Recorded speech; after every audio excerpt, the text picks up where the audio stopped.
Rotten Tomatoes has become increasingly important in directors getting more jobs, according to a new report.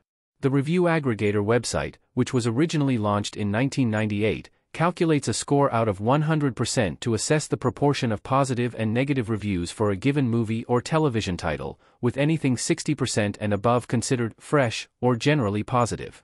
Although other aggregator sites like Metacritic have found success alongside it in the years since it was launched, Rotten Tomatoes remains one of the most prominent online resources for measuring critical reception in the entertainment industry. The Hollywood Reporter recently ran a report about the difficulties directors are facing in finding new projects.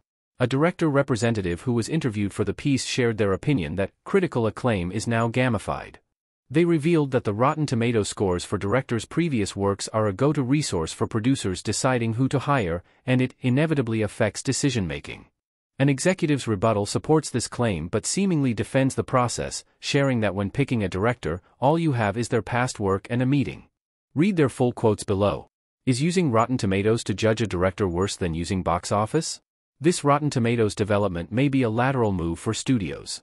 Willy Wonka, Timothée Chalamet, in a still from Wonka set against a Rotten Tomatoes logo background.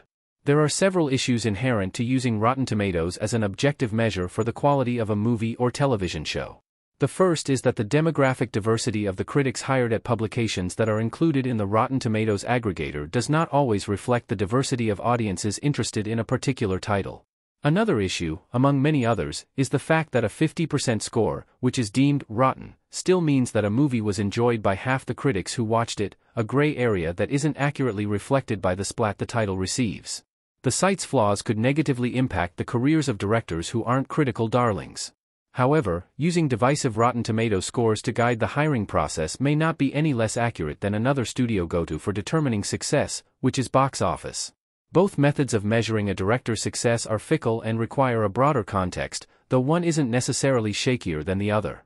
Below, see the top 10 highest-grossing movies of 2023 at the worldwide box office compared to their Rotten Tomatoes critic scores and where they rank in the Rotten Tomatoes top 30 for 2023, if applicable.